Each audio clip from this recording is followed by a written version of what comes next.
It's hard to imagine just 10 years ago, most people didn't even know who Gal Gadot was. Flash forward to the present, and you could argue she's today's biggest female star. She has shattered streaming numbers, made questionable viral videos with Hollywood's finest, and continues to stand out in star-studded ensembles. But who was she before Diana Prince? Have her greatest moments already come and gone? Or is the best yet to come? Today, we discuss everything from her hanging out with Dominic Toretto to vacationing with Hercule Poiroit. This is the best and the worst of Gal Gadot.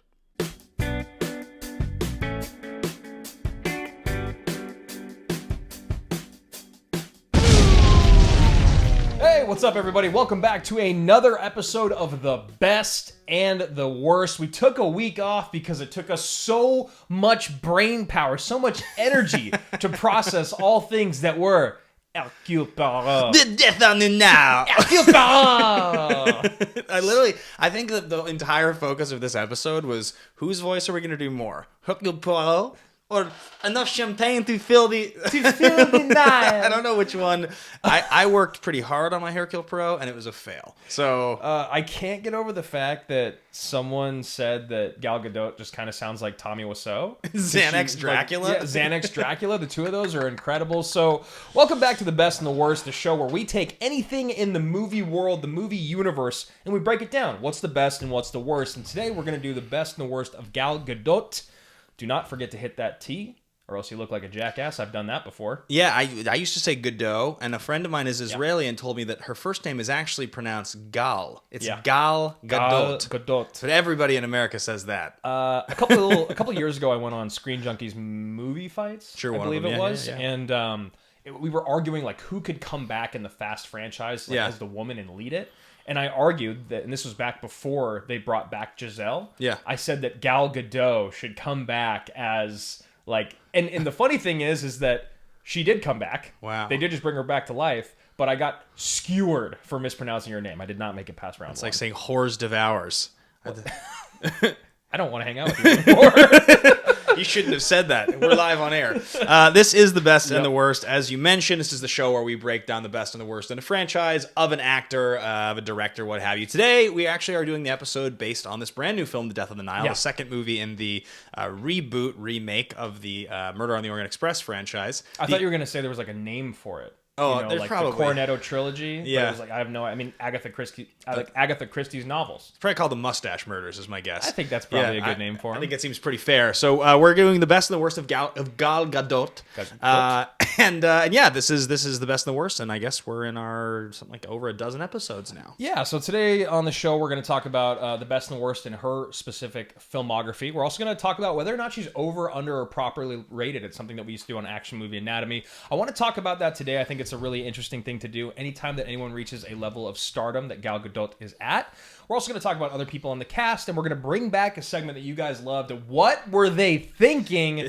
So we're going to get into all of that. Can we just do that one right now? Because I really want to. I want to jump straight in. There's some good stuff in there. But before we get into Death on the Nile, before we get into Gal Gadot, Ben, what's the best way to support the show? Yeah, if you guys are listening on the podcast version or you're watching on YouTube for the first time, there are a couple key ways to follow the show. If you go and you want to follow on the podcast app or Spotify, that's a great way to do it. Leave a rating or review, 5 stars preferably. If you're watching on YouTube, of course, leave a comment with your opinion, your thoughts, and hit subscribe. And finally, for the first time ever, we're actually streaming this live on TikTok.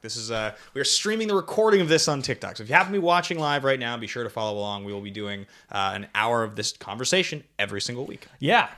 We you have TikTok. Yeah. I downloaded it. Yeah. And Andrew Ghai was available. You're looking at my phone with I know, a I keep side looking eye. at him like, With a side eye. What is happening over here?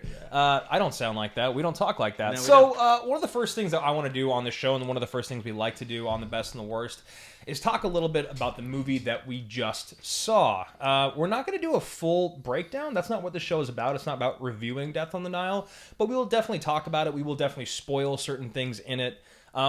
So I think the first place to start, before we get into Thesis, before we get into Fist Pump and all that good stuff, is how did you feel when you walked out of the theater after seeing the wonderfully talented Armie Hammer, the enlightened Letitia Wright, and the incredibly talented but oddly placed Kenneth Branagh as Hercule Poiroit. Going for it. I was excited, and I'll tell you why. Really swung for the fences on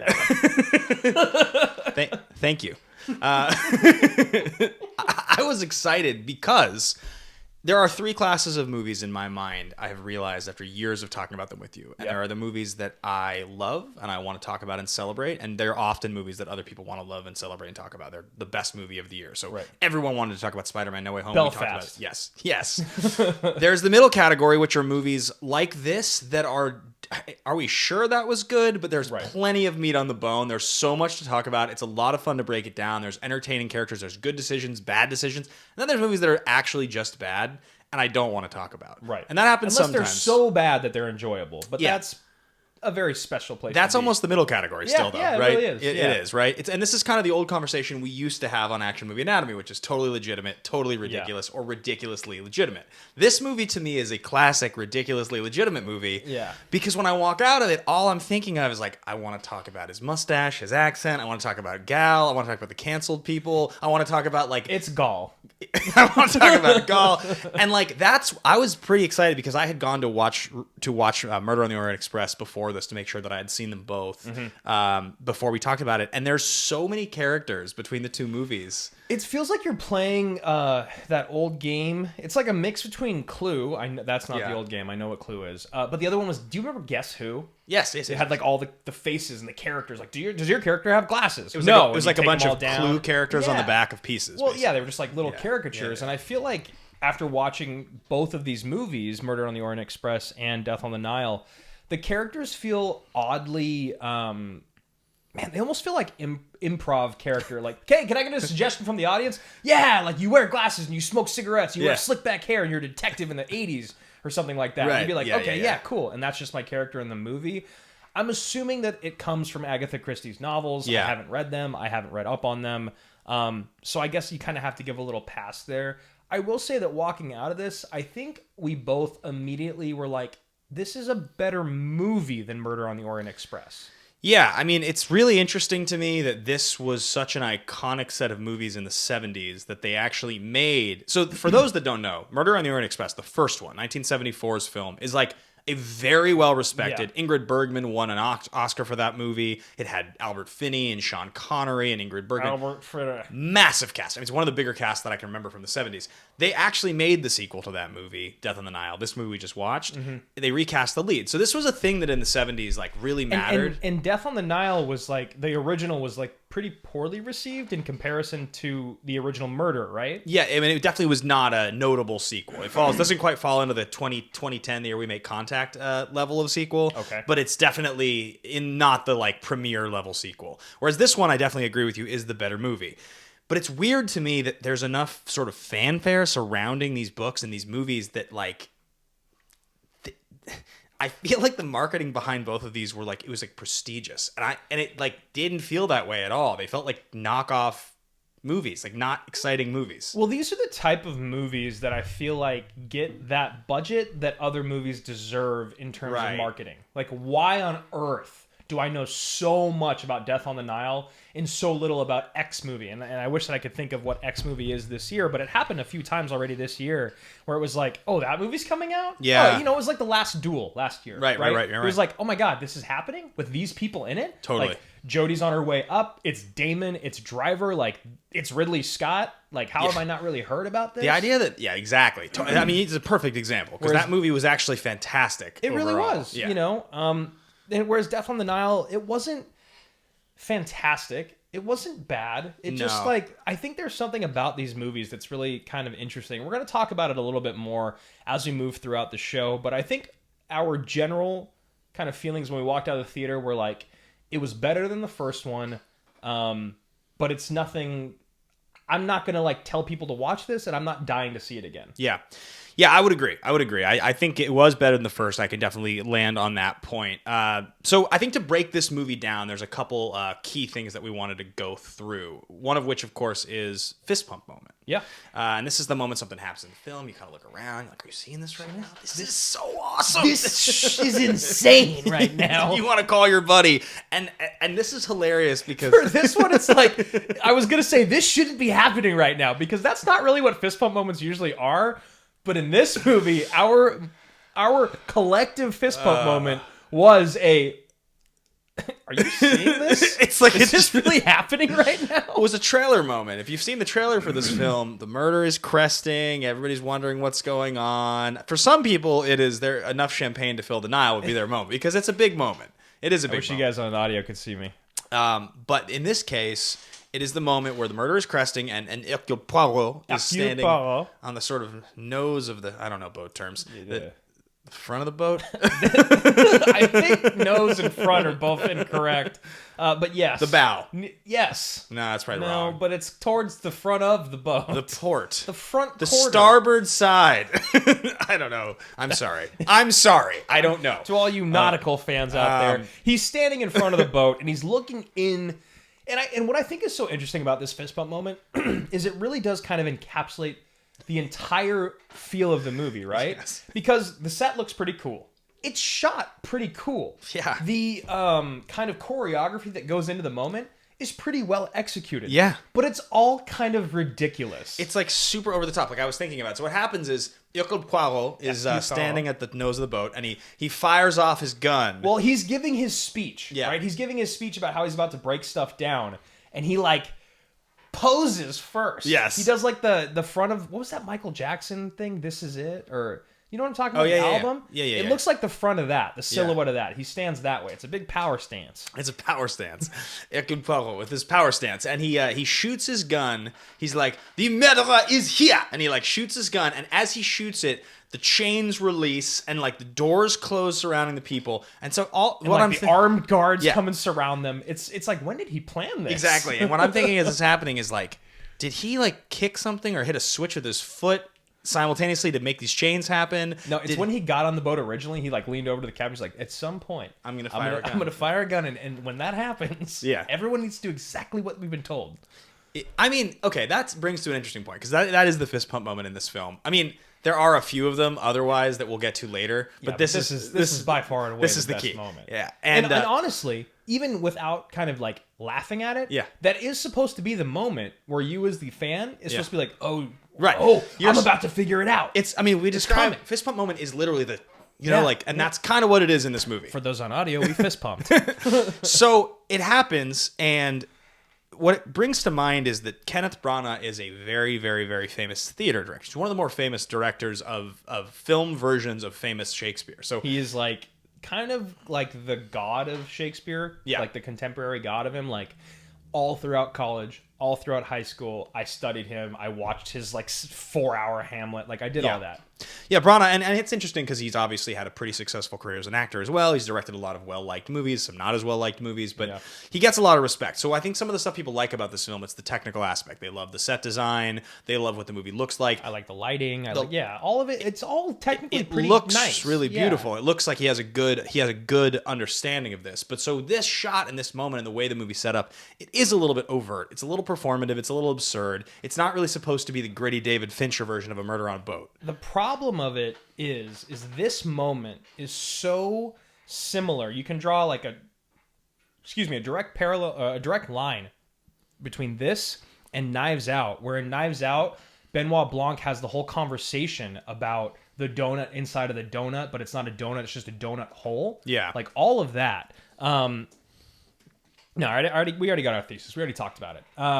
And like, I think what was funny about that moment was like, in Knives Out, you're kind of laughing with them at this moment, but you're still kind of figuring out like, oh, there's more to this. Whereas in Death on the Nile, in Murder on the Orient Express, it takes itself so deadly serious that you almost kind of, you're like, It just doesn't land the same way. There's something about when people take themselves too seriously that it's hard to be on board with them. So, that's our fist pump moment. It's very different than probably a lot of other fist pump moments that we'll have on the show, but let us know what your fist pump moment is. Maybe it's the same as ours. Maybe it was something else that happened throughout. There are cool moments in this movie, but that was the one that really stood out to us. Yeah, so definitely. The next thing we want to talk about on the show is our thesis statement. And this is something, it's a big, bold thought that you have about the film or the topic at hand. So obviously the film is Death on the Nile, but the topic is Gal Gadot. And first of all, did you think that Gal was going to be the Johnny Depp of this movie? Did you think that she was going to die? Did you think she was going to be the victim? Or did you think she was going to be in the entire movie? I didn't know. Actually, going into it, I wasn't sure who was going to die. She was pretty heavily publicized in the press for this film. So I think I was probably pretty prepared for her to be in it. But the idea that Gal was going to be there at the end as like the murder was solved also didn't feel like how this movie was being sold to me. So I kind of just looked at it as like, I looked at Murder on the Orient Express, and the most famous person at the time was always Johnny Depp, even though Daisy Ridley and Josh Gad had more people talking about them at the moment. Yeah. But it was still Johnny Depp. It's Johnny Depp, for Right. God's sakes. Yeah. In this movie, I think it's pretty much the same thing. Gal Gadot is by far and away the most famous person in this movie. Yeah. I think other people are on their way up. Armie Hammer would have been a good conversation had things not happened. Same with Letitia Wright. But really no one else in this movie is even close to as famous as her. So I kind of thought that she might be the victim. Spoiler alert. So our thesis was about Gal specifically in saying that no matter what she does in her career, even if she wins an Oscar for Best Actress, Best Supporting Actress, maybe Best Director, whatever, nothing she ever does will be as memorable or as iconic as Wonder Woman.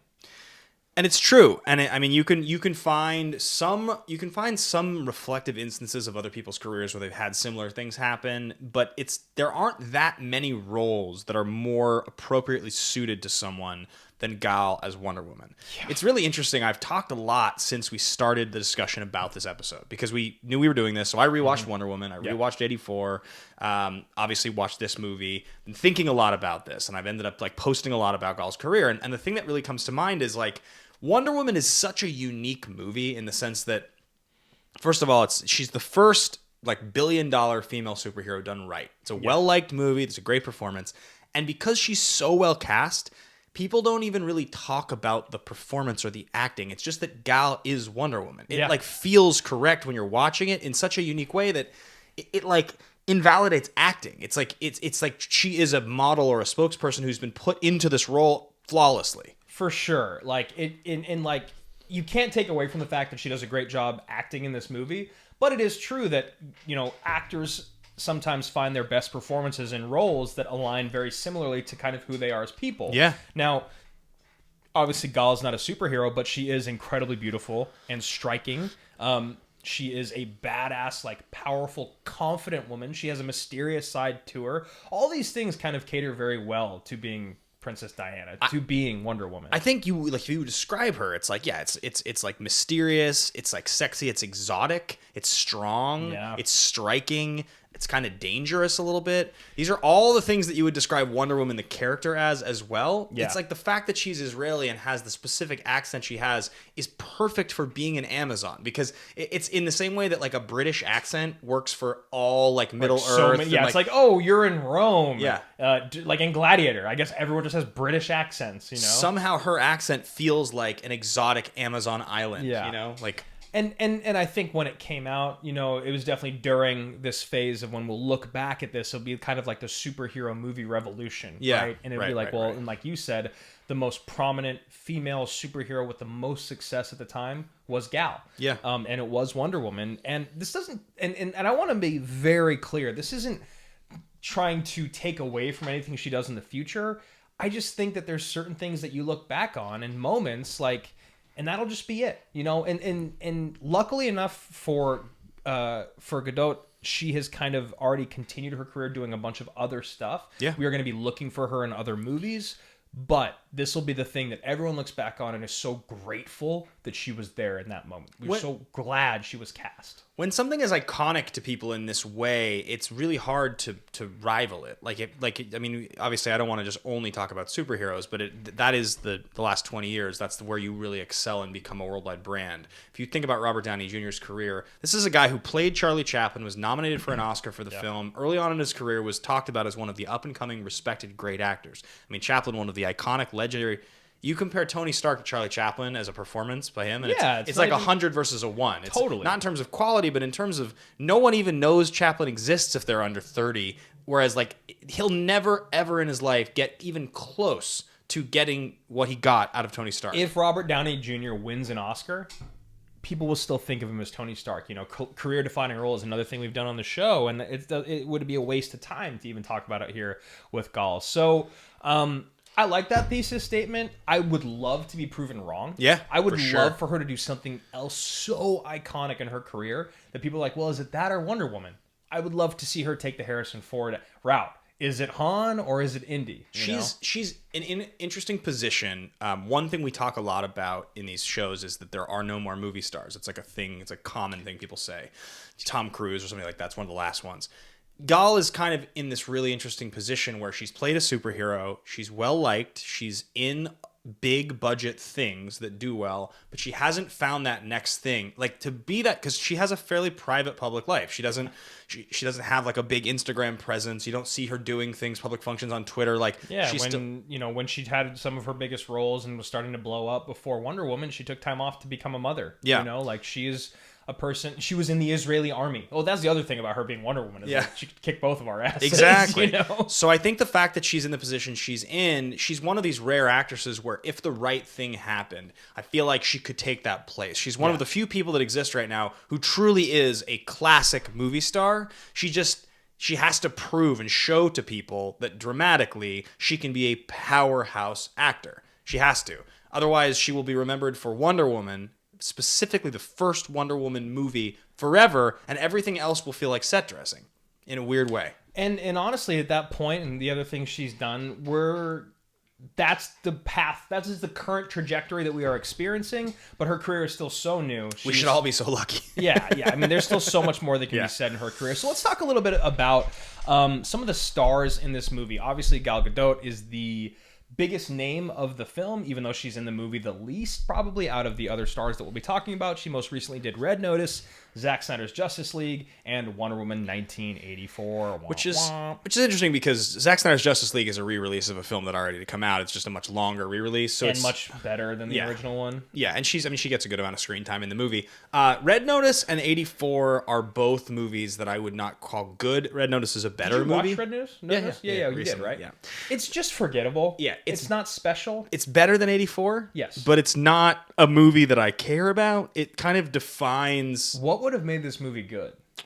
Like a better story, not having The Rock in it, or if The Rock had more dramatic chops? It's actually a great question, because the truth is, when I think about a lot of the movies from the 90s that we love, that when they make fun of in this movie, when they make fun of The Rock for wearing a mask, and she's like, "Oh yeah, because I couldn't tell who you were." Yeah. That's one of my favorite moments. Well, it's the same thing as when they make fun of her in Wonder Woman, like, "Oh, you put glasses on her, and she's suddenly not the most beautiful woman you've ever seen." It's the exact same thing, and it's like that's the whole thing of putting movie stars in movies. Is like you have to find ways to poke fun. Yeah, Schwarzenegger in a lab coat. Yeah, he never gets old. So like, I think that Red Notice, one of the things about it is that it feels a lot like the movies that we grew up watching in the 90s and 2000s. It's not like the movies we loved were good. Right. It's something of a function of the way they're promoted and where you are in your life. I think that when Red Notice probably was announced, if the movie could have come out immediately, like in 2018 or whenever they announced that movie, right, we probably all would have loved it, because it would have been a year after Wonder Woman. The Rock wouldn't have done his oversaturation thing. We wouldn't have all been sort of over. But the fact that it took as long as it did to come out and it was made on Netflix, by now, I don't really care about Netflix movies. Like, I will watch the big ones, but like, there's already a knock against them because of the way that the system works. The Rock has done way too much stuff that is way too forgettable that at this point, I don't really get excited. There's that meme online of him wearing like the safari vest in a tight t-shirt. Yeah. And they'd have 4 pictures of it, and then the caption is just, "This is from 4 different movies." And you're like, you're not. Yeah, it is. It's like Jungle Cruise, both the Jumanjis, and something else. G.I. Joe, it's probably. A joke. Yeah, it's a joke. Or Hobbs or something. Yeah. So I mean, I think that Red Notice just feels like a very generic movie. Ryan Reynolds was the best part of that movie. I mean, he's the best part of almost every movie he's in. Yeah. He's just like, even though it feels like he's not trying super hard, his shtick is more enjoyable in that. Yeah. It was kind of fun to see Gal as like kind of a bad guy. Yeah. But like, not really. Talking a little bit about Kenneth Branagh, we're going to talk about the 3 most recent films as a director. Murder on the Orient Express in 2017. Artemis Fowl. That was everyone's got a womp womp in their repertoire here, their resume. For how good those books were, it's the same thing as Ender's Game. It's the same thing as The Hobbit. It's just so bad. Hunger Games, Divergent, all of them. I mean, I guess the Hunger Games movies were kind of okay, but Artemis Fowl was god-awful. I didn't try watching it, yeah. And then, Belfast. Yeah, it is notable, by the way, before we leave Red Notice in the dust. We're aware of the fact that this was like the most watched movie in Netflix history. It was a massive hit. Like, we know this. It is Doesn't a massive mean it was a good movie. Yeah, for sure. But in terms of like where she is in her career, yes, it is a huge movie, and we're not trying to say that because it sucked. It's invalidated. I mean, here's the thing, is it doesn't matter for her. Right. Movies like that, you're never going to, look, like, yes, she gets to like take home that little asterisk of it being the most watched movie ever on Netflix, but for her, she doesn't care. She doesn't care. She's just great in that movie, right? Like, she just has a good time. Yeah, so with Branagh, as you mentioned, the directed films, Belfast, it's funny to me that Belfast early in the year as a film festival film was being talked about as the front runner for Best Picture. It's still in the conversation. I'd say it's still a top 3. I think Vegas has it odds on as maybe 3rd most likely to win Best Picture at this point. I don't think it's going to. Is that what you do in your time? You look at the Vegas odds of who's going to win Best Picture? I'd spend some time looking at it. Would you bet on it? I never have, but I've thought about it. It'd be kind of sweet. We should bet on it. What did you guys do? We went to Vegas. We went to the sports book. We watched Belfast, and we bet on Branagh winning. Like, I think it's probably like 3. It's probably like 3-1 Power of the Dog right now, or something like that. Anyway, so tight, man. Yeah, tight. But Belfast is this little movie that's kind of autobiographical, I think, on some level. I actually still haven't watched it. It's well reviewed and better reviewed than almost anything he's ever done. I think Kenneth Branagh is this guy who he exists as sort of Hollywood royalty in some ways. And honestly, I think it's really because of his adaptations of Shakespeare. Yeah. Yeah. Like his adaptation of Hamlet, people look at as like the best thing. Like him and Gibson did one around the same time. Yep. But everyone talks about his, even though it's way longer. And then lastly, I mean, you do have to go to Armie Hammer because he is... His most recent film is called Crisis, which is just the story of his life. Rebecca, one of his victims, and he caused her wounds in 2019. Crisis in 2021, Rebecca in 2020, and Wounds in 2019. Rebecca, the remake of the Alfred Hitchcock. Not great, I believe. I think I tried to turn it on. Yeah, Netflix remake. Armie Hammer is a fascinating career because of the fact that there's a moment when Armie Hammer is like coming up. He's the guy. Right. Well, there's a moment when he's supposed to play Batman in George Miller's Batman, in the Justice League that George Miller was going to make in the 2000s before he was in Social Network. So that's supposed to happen. Never happens. They throw everything away. That part of his career is over. You know how he got his name, right? Is it Arm and Hammer? Right. That's what I thought. He comes from the Empire royalty family that is Arm and Hammer, and they named their son Armie Hammer. It's amazing. Tight. So he's like coming up. He has this opportunity to be Bruce Wayne. That gets thrown away. 2010 comes along. He's one of the Winklevoss twins. Well, both of the Winklevoss twins. Sorry. In the Social Network. And then, of course, The Lone Ranger is another one that's around the same time. And then most recently, he gets the Oscar nomination for Call Me By Your Name. And he was also in The Man from U.N.C.L.E., Yeah. which is pretty good. Yeah, I never watched that fine. one. But so he's having a moment around 2015, 16, 17 where he's like, okay, Armie Hammer's one of the guys. He's like one of the people you put in stuff and it's going to be a big deal. Some stuff comes out around this time period in here in the last few years. Like it's either pandemic time or just before. I'd have to look exactly when. It's real rough. Yeah, but it's basically a lot of stuff that is leaked about his personal and private life, about like sexual exploits, some stuff that has to do with like cannibalism. It's a weird abuse, like the whole, like all of it, all the way across the board is really gnarly. It's a weird story that got a lot of coverage, and I don't feel like if you ask people who know about this what Armie Hammer did, they could tell you. I feel like they could tell you there was a scandal that had to do with some of the things we just talked about, and it's not really clear. But he just kind of got canceled and dropped. But this movie was already shot. Deservedly so. Let's make that very clear here for both of us. Based off what we read and what he did and the interactions of the people that came out about him, we're not sitting here trying to champion Armie Hammer. He kind of reaped his rewards. He got what he deserved. I just want to make that clear. Yeah, 100%. I don't even really know. I read it as it was coming out, and what I know is that Armie Hammer is not somebody who we're promoting in this film, and we aren't currently promoting. He's not in stuff. So, but this movie was already shot. Yep. We knew this was coming. And he's the guy in it. And so it's super weird looking at his last few movies. Like, I don't even remember Rebecca coming out, really. And it's a remake of a Best Picture winning movie. From one of the greatest directors of all time. Yeah. But that's what happens. You know, you look at the trailers, and I think as the movie got closer and closer, you started to see more Armie Hammer and more Letitia Wright in the teasers and in those last TV spots. But early on, it felt like they were doing the best that they possibly could to kind of make you forget that he was in it, even though he was going to be a big part of the movie. And this is we've seen it more and more. It's very rare that you get a Christopher Plummer and All the Money in the World situation where they just reshoot the whole movie. I mean, this just happened with Ansel Elgort in West Side Story. He wasn't in anything. Like, I think there's one shot of him in one of the trailers, right? And I'm sure that both directors at hand would have loved to be able to replace both of them, Spielberg and Branagh, but that's just really, really tough, really expensive, and like,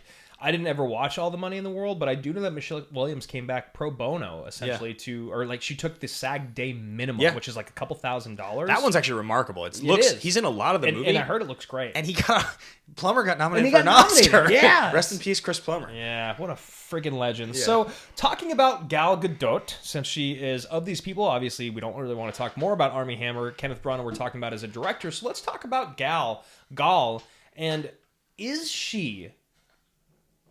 at her superstar, she is truly is there a bigger female actress in the world right now?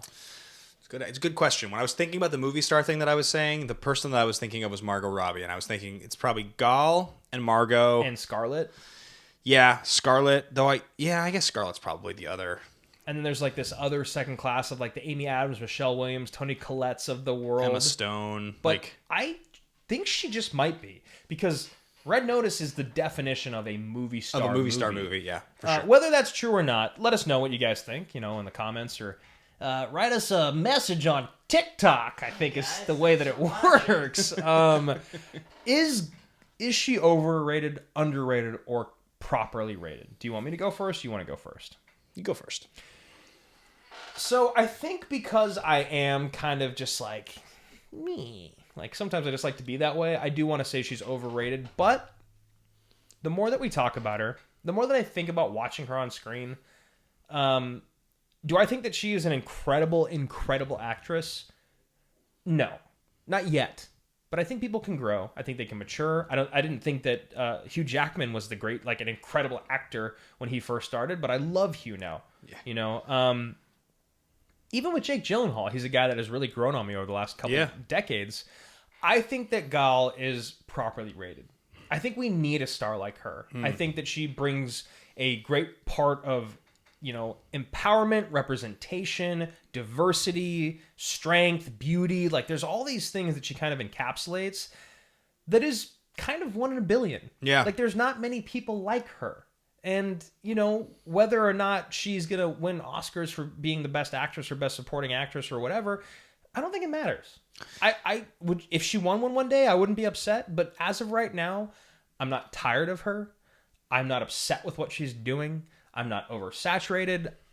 I love her. I really do. I'm not the biggest fan of her. And if she continues to make movies like Red Notice, like if she pumped out like 3 of those a year, I wouldn't be super stoked. 2 more sequels in the next few years. Yeah, I mean, which is going to happen.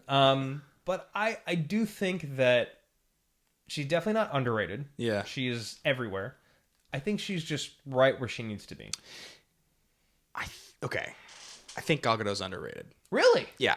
And I'm going to tell you, the exact reason I can say this is because the more I've thought about this the last couple weeks. You want her to get like more real opportunities? Or what? I think that Gal Gadot... Gal Gadot. Gal means waves, by the way, in Hebrew. Okay, you're not. Congratulations. Are you happy with yourself? I just got a welcome message from TikTok, so no. Excellent. Thank you, TikTok. Yeah. So I think Gal Gadot is underrated, and I think the reason is because when we were looking at her list of films to establish what we thought the best and the worst movie was, there's just not that many movies. No. She has a very, very short career. She was given her first acting role in a Fast and the Furious film. She has publicly thanked Vin many, many times for that. Yep. She shows up in a few films like Criminal, Date Night. She shows up in Keeping Up with the Joneses. But she's kind of doing the same thing in all of those movies. Right. It's that thing we described. It's a Yeah. little dangerous, a little exotic, it's kind of sexy, right? Mysterious, and that's the character she is in the Fast and the Furious movie when she shows up. She is like the hench woman, right hand woman, so to speak. I was so in love with Giselle. Yeah, of course. So in love with her. And Now I'm just in love with Gal. I think that I think that what we've seen is that she got pumped through the roof in terms of popularity because of Wonder Woman. So all of a sudden the expectation was she had to be a movie star. She had to have it all figured out. She had to know what she was doing. And she just hasn't really been given a lot of opportunities to stretch. Can you imagine if Gal Gadot was... Okay, remember in This Is the End when Emma Watson shows up to the house and she plays herself? Right, if it was just Gal instead. And she and she gets to have the moment where she like breaks down the door with the axe and she's like... And it's like this new side of an actress that you hadn't seen before, but it's really funny. Like when we saw Channing Tatum make fun of himself for the first time. Yeah. I imagine her being in like an R-rated comedy or like doing some raunchy humor or making fun of herself in some way. And all of a sudden my opinion of her, like loving her 10 times more. And I know that's there because she hasn't done that stuff yet. There's so much she hasn't done as an actress. I just have faith. She has movie star charisma like very few people have. Yeah. Yeah, and I think, it's interesting because, the whole time you were talking there, I was kind of looking through her filmography again, and she really hasn't had any opportunities. You look at the things that she did, and it's kind of all just kind of repeating what exactly you talked about, And I think that in this movie, it's kind of her first... I think that's why I was so bummed she died early on, right? Yeah. Because she ended up being the victim, so really all she was just like this beautiful, rich, powerful, fun woman. Yeah. With charisma, And I was hoping that this movie would kind of be her doing other things, but she still did that she still did that well, excuse me. And I think it is at least a little more outside the movie in terms of other movies like 999, Criminal, Keeping Up with the Joneses, all the Fast movies. She's in Criminal and 999? Yeah. That's what I mean. At least Death on the Nile is a little different. It's a different genre. It's a different director. It's a different, It's more interesting, yeah. So that's interesting. So I say she's properly. You say she's underrated. We'd love to hear what you guys think. Let us know down below in the comments. If you are watching on YouTube, let us know on Twitter, @AndrewGhai, @BenBateMedia. We are collectively @Team Action Show. Or just give us 5 stars because we're that awesome. As we continue to move through the show, we just talked about Gal Gadot and being over, under, proper, but... let's now talk about money before we get into something that's going to be very, very fun. Yes. So this movie came out last weekend. It's a sequel. It was a postponed sequel. This was supposed to come out during the pandemic. The original film came out in 2017. Did you say postbones? A post what sequel? I'm not sure. I had a stroke. This movie came out. Post-pandemic. This movie came out post-pandemic. It was supposed to come out back, I think, in 2020. And, just like a lot of films got pushed. The original sequel came out 4 years later. This one ends up taking 5 years. It's a bit of a long stretch, but it's also not a franchise or a sequel that I think people were, like, just dying for. No one was like, when's the next one coming? And it's interesting that the whole cast gets to be a whole new kind of cast. Like Daisy Ridley in 2017 was hot. Daisy Ridley in 2022, if she was in this movie, it's a different story. And you need that. You need to cast relevant people. Even to the point that some of the people in this movie are actually not as relevant or interesting as they were when this movie was going to come out a couple years ago. So comes out, its opening weekend, it makes about just over 10 million. Doesn't make a whole lot of money. The budget on this movie is 90 million. I think worldwide it's probably going to make its money back. Yeah, like worldwide I think it's about halfway there right now, but not really great. Yeah. Which is interesting because there's not a whole lot of competition at the box office. And this is not a day and date. This is a Fox movie. It's not on Disney Plus. Yeah. So this is it's tough, It's got a 6.7 on IMDb. The tomato meter is 65%, which means just barely over half of the critics seeing it are enjoying themselves. Audience on the other side of it, 83%. So Yeah. that's pretty good. That means that 8 out of 10 people walk out of the theater going, all right, I had fun. That was worth my money. We saw this movie. We went to a taping for Movie Trivia Schmodown and ran into a bunch of our critic friends. And I talked about this movie with a few people, and I found a lot of people really enjoyed it. Yeah. I was surprised to see a lot of people were really impressed by this. I definitely think it was more well-liked than the first one. The murder's less convoluted. It's a little easier to follow. It is. Yeah, and the kind of the whole story in general is a lot more linear.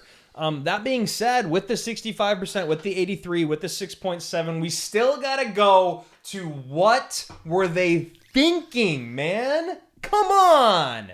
And I love this segment because there's sometimes you're watching a movie, and even if you enjoy it, there's still moments where you're like, what the hell? What is this? And I want to start this one off because the movie starts off with an egregious what were they thinking? One that distracted me so much that I could not get it out of my head. It was the first, I was like, the whole movie I was sitting there, I was like, you can't forget this. You can't forget this. You have to talk to Ben about it. You have to talk about it on the best and the worst. So, Hercule Poiroit, if you guys watch Murder on the Orient Express, he has a massive mustache. Yeah, it huge. is gigantic. Yeah. It is offensive. It is ridiculous. But you know what? They don't ever acknowledge it. Yeah. And he rocks it. So Yep. I'm okay with it. Yeah.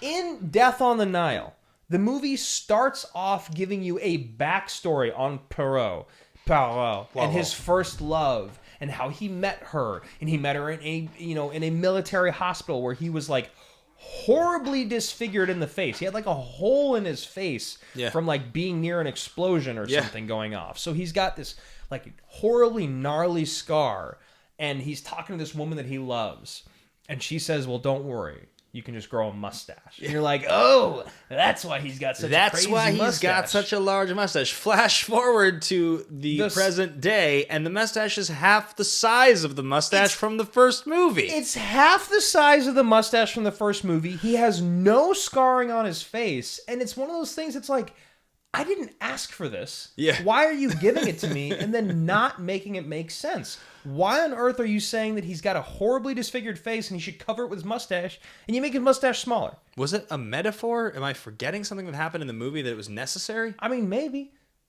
maybe one of our critic friends will watch this and be like, you dumbasses. They covered this, but I'm positive they didn't. Just like how Roland Emmerich didn't recast the kids in Moonfall, this is, again, one of those things where you just watch it and you're like, what the hell, man? I'll bet you what happened was they wrote it, they shot it, they started shooting the stuff on set, and we're like, the mustache is absurd. We should make it smaller. It doesn't need to be so cartoonishly large. What about the scar? No one will care. It's been a long time. Just put a smaller mustache. And then right now they're like, shit, Andrew Ghai on the best and the worst noticed. Well, I did notice. It did bother me, and it didn't ruin the movie, but it definitely bothered me. Yeah, definitely. What is one of your what were they thinking? Okay, so I'm going to save the best for last. My second one is the fact that what were they thinking? They made this sequel full well after Knives Out had already come out and done it better. 2 sequels announced. Now I know the timeline because of the fact that it was delayed and Knives Out, came out in 2019. Right.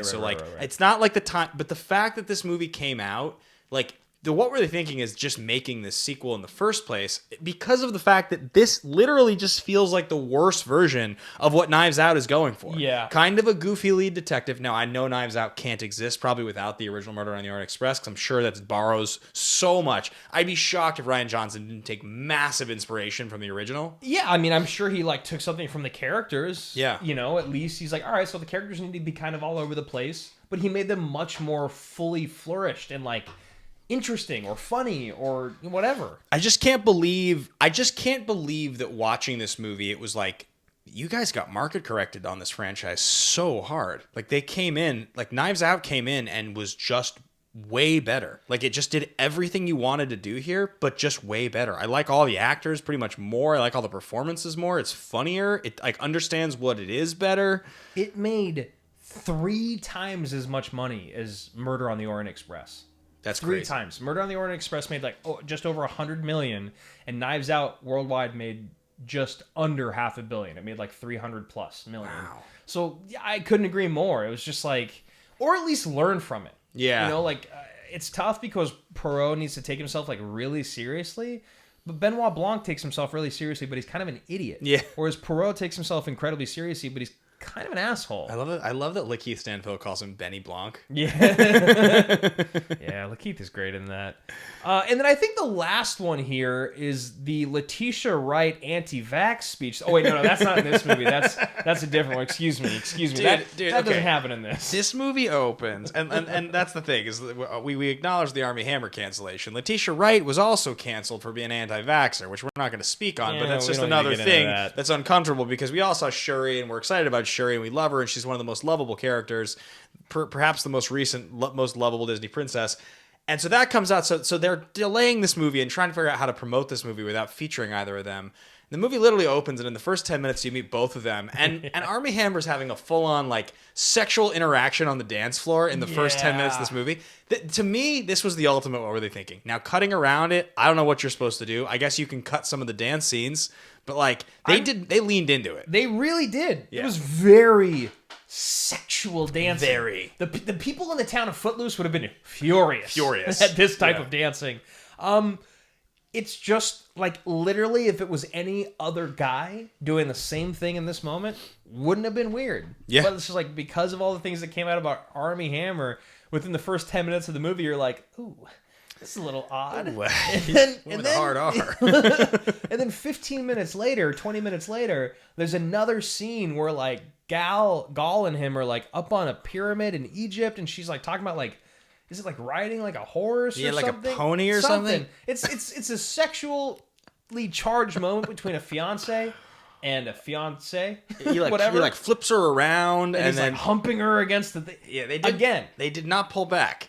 Again, if it was anyone else, it would have been like, cool, they're about to get married. Yeah. They're young love, honeymoon phase. But just because it's Armie Hammer, it really felt oddly gross. I just think it was a what were they thinking, because those scenes didn't add a lot to the movie. Yeah. The second one, you see the first attempt on Gal's life, which does come back into play, but they could have just as easily had them go up there, because before they start doing all the funny business, I think they have a very quick conversation. They could have just gone from that conversation to cutting to the thing dropping. I bet it would have felt kind of like jumbled or like kind of clanky. Wait, who pushes the rock? It's the cousin, the brown cousin. Right. He wedges a shovel underneath a gigantic rock. Why? And because he has a moment of wanting to kill her so that he'll have her money or something. Yeah. It's so dumb. Yeah. It's so dumb, but it happens, and he admits to it later on. But like, it was just another moment of like, all right, you've had Armie Hammer be like pretty sexual a couple times now. Yeah. Let's not do that. It's weird. Let's not do that. It was the weirdest part of the movie, and it was so distracting in the first few minutes. I think I almost started annoying you. I was leaning over so much in the first 15 minutes of this movie. I kept leaning over and being like, this is weird. I know. Well, this is weird. Yeah, and it was because in my mind, I had already done the mental prep of being like, I need to just be okay with the fact that Armie Hammer is going to be in this movie. And he's definitely going to be the love interest, right? Yeah. Like, why wouldn't he be? Yeah. So anyway, that's what were they thinking. But talking about Armie Hammer, I do want to talk about this next thing, which is the best and the worst performances in the two modern Agatha Christie adaptations. Yes. In Murder in the Orient Express. In the Mustache Murder films. In the Mustache Murder films, what are the best and the worst performances? I do think that Armie Hammer is one of the worst.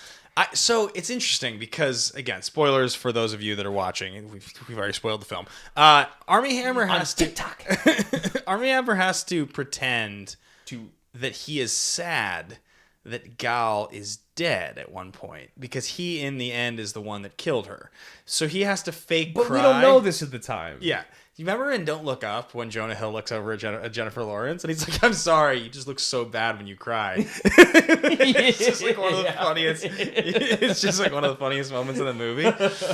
I kind of felt like that. Yeah. Because I was like, no! Why? I'm so sad. The whole time I was watching, I was like, is there? I was like, is something going to happen? Yeah. You know? But he was just crying. Armie Hammer, I mean, I don't know the guy personally. I know what the cancellation was, but he just seems like such a D-bag. Yeah. I mean, he's been cast as a D-bag a lot, so there's a reason probably. Well, and like, you know, I think I think what's really tough about this movie from an acting standpoint is if you were Armie Hammer, you would really want the audience to empathize with you because he ends up being the bad guy at the end. Yeah. I never really felt that with him, and I think a big part of it maybe just is the cancellation. I don't know. I wonder if, like, maybe I liked Armie Hammer more coming into this film. I would have given him, like, a better chance, but, like, I think even from the beginning, I leaned over and I told you, I go, I think his first girlfriend... Or I told you this afterwards. I was like, I kind of had the two of them pinned as the murderers the whole time. Yeah. I didn't find it super shocking, and I think if Armie Hammer would have maybe done a better job of being a little bit more likable or more believable, that would have been a big part. So I actually think he, and this isn't just like piling on for the cancellation, I do think that he's maybe the worst performance in both movies. Now, other people that kind of came to this conversation were like Daisy Ridley or Dame Judi Dench in the first one, just because they're kind of forgettable. Yeah, and like, you know, they aren't, right? Yeah. Like, you know how good Dame Judi Dench is, you know how good Daisy Ridley can be, like, but they just were so forgettable in those movies. And like, you actually liked Russell Brand. I kind of enjoyed him, yeah. I kind of hated him, but like, none of those people stood out to me enough. if Russell Brand's job was to be the straightest normal guy you've ever seen, sure, he did it. And that's the problem with a lot of the characters in these movies. They're just kind of boring. So let's talk about maybe some of the best performances. Yeah, because there are, like, again, we like to kind of talk about all the things that we like to laugh at in these movies. There are some good performances. Tom Bateman, big shout to you, plays a character. Sick last name. Plays a character named Book. And he's like kind of the friendly accomplice of Hercule Poirot. He's the guy that gives him his, you know, the VIP ticket in Murder on the Orient Express. He hooks him up. He's kind of like his young, connected friend. I mean, in the first movie, when he sees him, he's like, Book! He's like, who is this? He's like, a prostitute. Like, it's just like, Book's like kind of just, he's a wonderful character, but it's played very well by Tom Bateman, actually. He does a really good job. He's enjoyable. He feels like he is that guy. Like, he actually he anchors that role really well. So, I liked him a lot. I also really particularly I also think that with Book... Book? Yeah, it's Bouc, I guess. Oh, is it? Yeah. Thought it was, okay. In Death on the Nile, you find out that he is not involved in the murder, but he does find the body before anyone else does. But because he wants to get married and he's not super affluent, which is weird because I thought he was. Yeah. I thought he was like pretty wealthy. He needs his mom's blessing, and she won't give it, so he has no money without his mom. Right, that's what it is. Thank you. So he steals the jewel, the jewel of the Nile, whatever it is, worth like $2 million back then, which is an insane amount of money. He kind of gets outed as being not fully with it, right? Not the killer, but like a part of the problem. And then as he's going to talk about seeing who the killer was, he gets shot in the neck. Yeah. And this is actually, I think, the best moment in both movies. Agreed. When you talk about the real stakes, the real gravity. Because Annette Bening goes, "You killed my son!" Yes. Yeah, everyone's like, yes. Yeah, duh. That happened. You feel bad for him. Yeah. You feel bad for him even before he gets killed. You're like, man, you're just trying to, like, you made a stupid mistake. Yeah. And now your life is screwed up. He also plays it well when he starts to get kind of scared in the interrogation. Yeah. It's a good scene. I mean, it's actually, yeah, their relationship's my favorite relationship in the whole two movies. It's the most believable. Yeah. Of all of them. But you were going to say Caroline Hubbard. In the first film, yeah, Michelle Pfeiffer. Michelle Pfeiffer is such an interesting actress because she obviously, everybody knows and remembers that in 1983 she shows up in Scarface. That's a long time ago. Yeah. Michelle Pfeiffer proceeds to have this very strong career. Batman famously in 92. Is that her career-defining role, you think? Is just Catwoman? Yeah. Yeah, it's got to be, right? Definitely, yeah, yeah. I think Catwoman's the moment in '92, and she's got a lot of stuff in the late '80s into the '90s, even all the way through It Lies Beneath, which is 2000, which is pretty memorable, and she looks great, and she still feels like she's playing kind of a leading lady at that point. Yeah, it's her and Ford. Ford's a star at that time. Yeah, it's right, you know, and then I would say the last 20 years, she has her, you know, Hollywood does that thing where they age you after 40 as a woman into like mom roles. Yeah. So she doesn't show in stuff as much as she used to, and this is a really interesting, she's sort of I'm trying to think what the word would be. She seems like a little crazy, a little dangerous, I think sexy. She's like, you don't quite know what to make of her. She seems like a woman who like lost, like had a horribly traumatic experience and then is going to just kind of be like for lack of a better term, like kind of a crazy cat lady for the rest of her life. You know what I mean? Like she's never going to get close to anyone again. She's never going to really love anything again, but she's like still a woman. So she needs her like needs met, like all of those things. I think she does a really great job. And then when the movie ends, kind of trying to take the blame, trying to like have it be all on her. It's like a very emotional scene. She does a really great job in the first one. She's really good. Yeah, she doesn't feel over the top. She doesn't feel forgettable. She actually is. She's a memorable character to me in that first movie. And that's, I think, one of the things that a lot of these characters are lacking. So for me, that really stands out. Now, we also really loved Willem Dafoe in the first one. He's good. He's good in the first one. He goes from like a German scientist to like just a normal guy, to the normal Willem Dafoe voice. And I liked him. I thought he did a good job as well. We do have an "Are we sure?" which I think is the most kind of interesting conversation here. Well, my first one on this is, I thought about this. I'm not 100% sure that Gal Gadot is good. No, it's 50-50. Enough champagne to fill the Nile. I can't quite decide. And you said to me, we're like, I mean, as an actor, that's a tough line. It is a tough line. That's a tough line reading. Like, you're given that line, you have to do something with it. It's a fair point. You're asked to do that, and like, what are you supposed to do? With that moment, she does the best she can. She's not bad in this movie. She definitely has moments in this movie that I think are great. Yeah. But the one that we're really not sure is Kenneth Branagh's Hercule Poiroit actually good or hilariously bad? I don't really know which. I mean, gun to your head, if you had to make a choice, what would you say? He's good. Really? Gun to my head, he's good. But he's fully committed. But it's close. You know what? I think I'll hop on the same board. I think he is good. I think the character sucks. My favorite thing that you said to me, we recently did the best and the worst of the Scream films. And for that, you were like, we need to watch Scary Movie 1. And so we watched Scary Movie 1, and the guy that is David Arquette's character is this guy, Officer Doofy. And he's like, I don't know. He's Officer Doofy. He's Officer Say Doofy. It that way. And if you've ever seen Scary, so you were like watching, he kind of feels like Officer Doofy with a French accent sometimes. And like, you're not wrong. Some of his moments are intense and real, and sometimes he just is so silly and ridiculous. Like, some of the stuff with him I love. Officer Doofy reporting. I love it. Some of the stuff I really like. And obviously, the Officer Doofy depiction is a little offensive, but it like hasn't aged great. It hasn't aged great.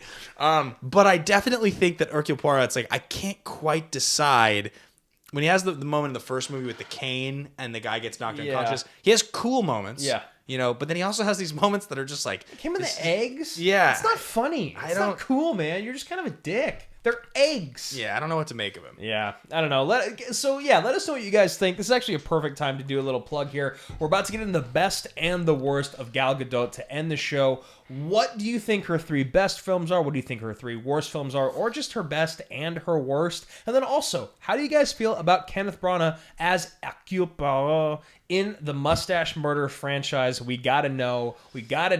Tag us on Twitter. Let us know in the comments on YouTube. Screenshot on Instagram. Yep. Yeah, whatever comment. you want to do. If you happen to be watching this on TikTok, comment on another video. Is that what you do on TikTok? You comment? You can. You can respond with a video. You can send us a blah on TikTok. What was that? A blah? Is that another thing? A blah. I don't know. Is that a French blah? We're going to get into the best and worst here of Gal Gadot, her 3 best and her 3 worst. Let's start with her 3 worst. The first question is The Death on the Nile Gal Gadot's best movie? Or her worst? Yeah.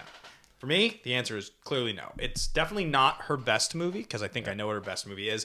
And to me, it's not her worst, because it doesn't cross into the realm of actually bad at any moment. It's pretty good. It's just not a great film. I think it sits like perfectly in the middle. I think it maybe, really, when you look at her career, because she hasn't had like a lot of great, maybe it actually sits right outside the top 3. Maybe it's 4 or 5, but it's definitely not in the top 3.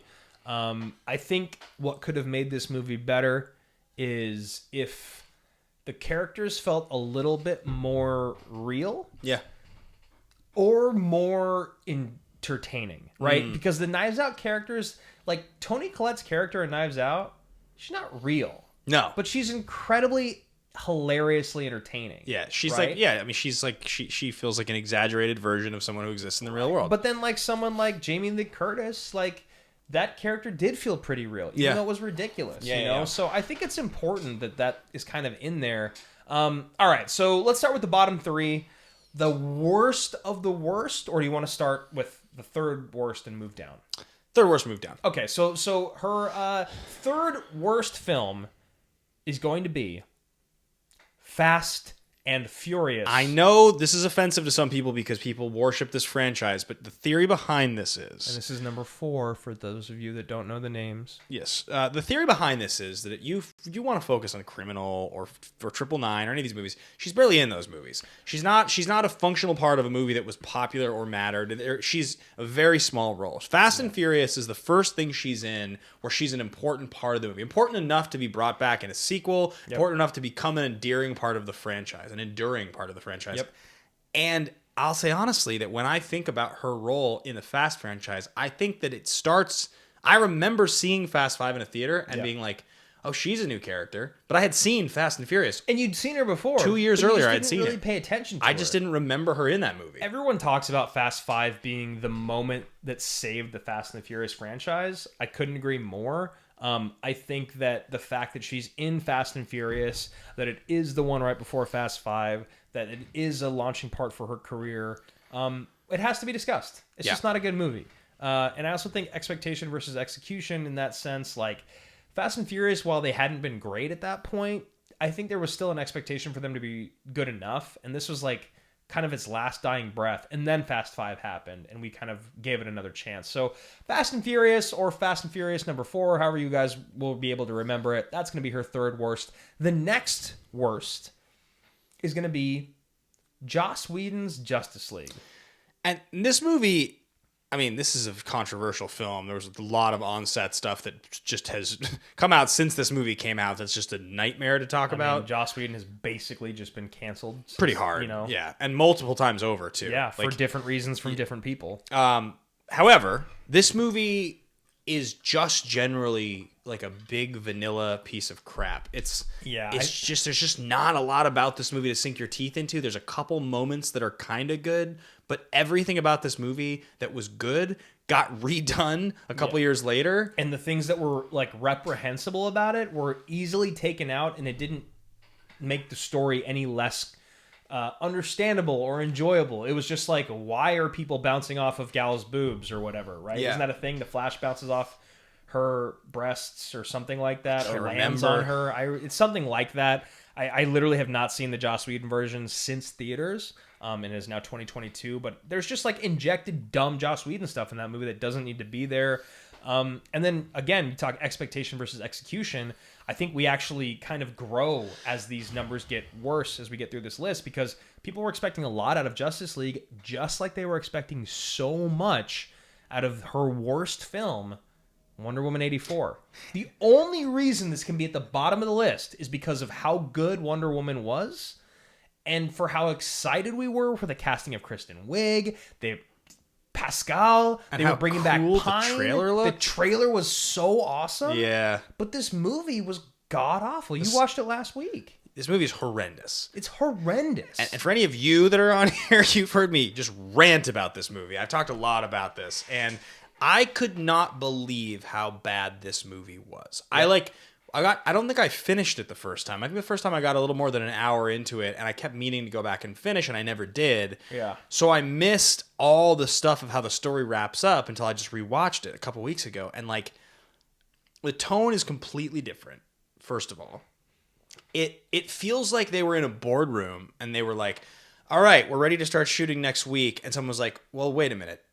We don't have a script. Just a quick idea here, guys. Chris Pine was one of the most popular things from the first film. People loved their chemistry. Anything you think we could bring him back? Right. And somebody was like, well, he died, though. I was like, that doesn't matter. Yeah, that's fine. We can still start shooting next week. We'll figure out a way. That's what it feels like while you're watching the movie, because it's like there's a wishing rock, and he's just in the movie again. Yeah, I mean, like, we did the best and the worst of Scream a few weeks ago, which I think is actually really funny because they killed Jamie Kennedy's character in one movie and then literally brought him back in the next one, being like, we shouldn't have killed Jamie Kennedy's character because he's, like, describes how things break and work. What is this red bar up there? What was that? Good question. What is this TikToking over here? We've been given a tip, maybe? I don't know. But that's literally what kind of happens in this, which is like, well, shit, we shouldn't have killed Chris Pine. Right. Their relationship was magnetic, electric. It was the best thing about Wonder Woman. Him dying in the first movie is one of the best things about the fucking first movie. It is. It's one of the best things in both of their careers. One of the best moments, which is why, again, Wonder Woman 84 was such a letdown. Cheetah sucked. Chris Pine coming back wasn't awesome. Pascal wasn't as sweet as I wanted him to be. There was just it was longer than it needed to be. They're like, hey, Kristen Wiig, when you take off your glasses and wear high heels, you're not just normal anymore. Yeah. Now you're hot. And the stuff at the end, I think the thing that killed me the most about this movie is like, it's never established how the wishing rock works at all. Right. It's not really established. Like so Pedro Pascal is like, when I grant you a wish, I can take from you whatever I want.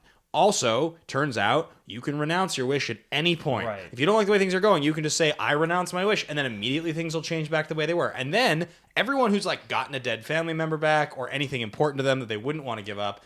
The problem is the internet exists. People will like battle to the death over like is a taco a sandwich? Like, no one's going to renounce all these incredible gifts and treasures and dead family members. Because Wonder Woman, like, speaking through... It just... People are too shitty, bro. Like, sorry. She's like, oh, you died in World War I, Chris Pine, but now that you told me flying is just, like, coasting on air, now I can fly. Now I just know how. I can fly now. Or like, oh man, I've been trying to make things disappear and I once did it with a coffee cup. Now that you're here, I can make this plane disappear by just trying hard. It's a bummer because, like, they thought they figured things out. So, like, early on in the movie, she has that moment with the little girl, which is incredible.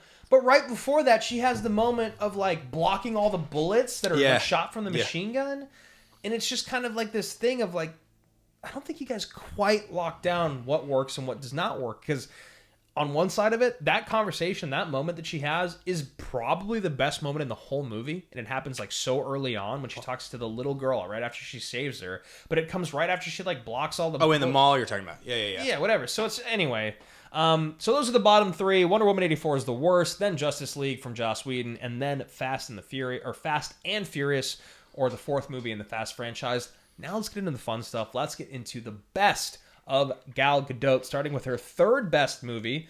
And it's funny because this list is very similar. Yeah, just a little different. It's just the reverse. Yeah. Coming in, number 3, third best film, we're going to go Zack Snyder's Justice League, a movie that a lot of people never thought was going to happen, a movie that many of us didn't even really think existed, and a movie that in the end was surprisingly good. I don't think it's perfect. It's definitely too long, but it does actually feel like what we wanted the movie to feel like is inside Zack Snyder's Justice League. Yeah, it's a fun enough, good enough movie. You get to see Gal as Wonder Woman in a good way, not in the lame Justice League from Joss Whedon way. And I think if you're talking about Gal as Wonder Woman, it's like Wonder Woman, then probably this, then maybe BVS, then maybe Wonder Woman 84? I guess maybe? so, yeah. But at least in this, it's pretty good. I enjoyed this movie. I was a skeptic. I was okay with it. And so Zack Snyder's Justice League is going to be the third best film. The next is, in my opinion, in our opinion, the best movie in the Fast franchise, Fast 5, and she's a big part of this movie. Yeah, this one feels like a cheat in some ways because she is not the star of it, really. This movie's about the big sort of 3 or 4 dudes mostly. You know, this movie really is, it's about Vin Diesel and Paul Walker and The Rock. Like that's the trio you're watching. But I mean, you have good moments in this movie from a lot of the side characters, and she has as many good moments as Ludacris does or as Han does. And they're ensemble movies more so than some of the other movies that she's been in. And I think her character in it is more important than, let's say, in Criminal or Keeping Up with the Joneses. Well, she's memorable. I mean, this movie was so popular and did really make her a star in a different way. I think if she wasn't a star already, the role in Fast 5 would be more memorable than the role in Death on the Nile. Yeah, agreed. You know what I'm saying? Yeah, I love Fast 5. This movie stands up to. It's a lot of fun to rewatch. We just recently did a rewatch of it. And then, of course, you saw it coming. The number 1 film on the list, without a doubt, is Wonder Woman. We've talked a lot about how good the film is. And it holds up. I didn't even... The stuff at the end with Ares doesn't even bother me as much as it used to. I used to really dislike it. Honestly, like, kind of everyone involved in this movie, from Danny Houston to David Thewlis to, like... They're just all kind of great.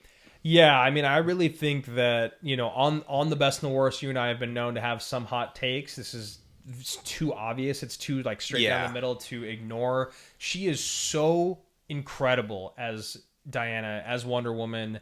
Her and Chris Pine's relationship is heartbreaking. She is so amazing as she's like discovering how powerful she is. She makes you feel powerful. Her delivery, the mystery, everything about this is, it's just by far and away the best. She has never shined more.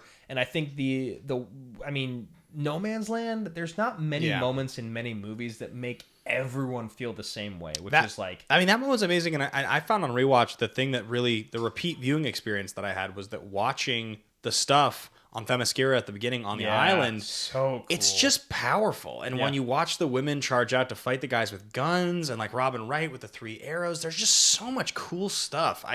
That movie really, it's powerful. I teared up again watching that stuff because it just feels like Patty Jenkins just got it. Like that's a moment, that's a great example of a moment where she was like, I have this idea of how I want this to feel, and it felt like that to me. And the chemistry of, you know, Pine and Diana, not just the loving side of it, but the comedy of it. Yeah. When she meets him in the first time in like whatever that is, when he's naked, like in their baths or whatever. And then again on the ship when they're like sleeping and all that. It's all hilarious. It's all great. So Wonder Woman is our #1 movie for Gal Gadot, then Fast 5, then Zack Snyder's Justice League. The bottom 3 are Fast and Furious, Joss Whedon's Justice League, and Wonder Woman 84. That is going to do it for us talking about Gal, talking about Death on the Nile. But next week, we got something coming up. It's called The Pig. You used to only do the Panther, Now and we're now both doing I it. do it That's too. right. Got stereo Panther, guys. Talking about Zack Snyder, talking about Justice League, talking about him in the world, we're going to do the best and the worst of Zack Snyder. What is the big inspiration behind this? It's been 15 years since the official release of 300. Actually, we're hitting beginning of March is the official worldwide release of 300. This was a movie that was instrumental for. I'm excited to talk about this movie for a couple different reasons. I still remember seeing this in theaters and walking out afterwards. I'm not that way with a lot of movies, and I'm excited to tell you guys next week exactly my feelings, but I remember where I was, I remember who I was with, I remember exactly how I felt, and that was, like you said, 15 years ago. Now it's debatable. One consideration here was Best and Worst of Jerry B was also on the table, obviously. But the problem is there's a lot of rough Jerry B films. I think the Zack Snyder one, and there'll be another opportunity to do Jerry B And the and the Golden Dolphin. So yeah, we're gonna be covering the Best and the Worst of Zack Snyder. As you guys know, there's some superhero films. There's 300. There's Dawn of the Dead. There's a bunch of cool stuff to talk about. Stuff in there. There's some rough stuff too, but definitely there always are. So that's gonna wrap it up, guys. Another episode of the Best and the Worst in the books. Thank you all so much for watching. Thanks for listening. If you're watching this on YouTube, be sure to leave a comment. If you're here on TikTok, thanks for being here. Thanks for following. And if you are listening, be sure to leave us a rating, review, follow the show, and all of the above. Some very, very special generals in the Action Army that we're going to shout out for you guys right now. Thanks so much for supporting the show. We'll see you guys next week. And remember, guys, check out patreon.com/Team Action to submit your question of the week if you'd like. It's something that we tried out a couple weeks ago. We really like it. If you are a general or a captain in the Action Army, patreon.com/Team Action. We will answer your question live on air. So check it out if you want to send one in for Zack Snyder. Now, to shout out our generals. We're going to start off the list with you. Quiz Show, Demon King, Public Enemy #1, Kaiju, ACP, Robin, Kimura, Moses, Galactus, Bartab, Party J, The Gray, 24601. Call sign hashtag Lady Snake, Jeff TB, Wonderland. Quinn, Brosnan, Desperado, Jerry, The Slap, The Rock, Entrapment, Stamos, Dante's Peak, Top Gun, and Gunham. If you want to send in your picks for the best and the worst of any given topic, be sure to send them into actionindustriesbrand@gmail.com or just message us directly on Patreon. It's available to all patrons, the captain and the general level. Thanks for watching the show, guys. Bye. See you next time.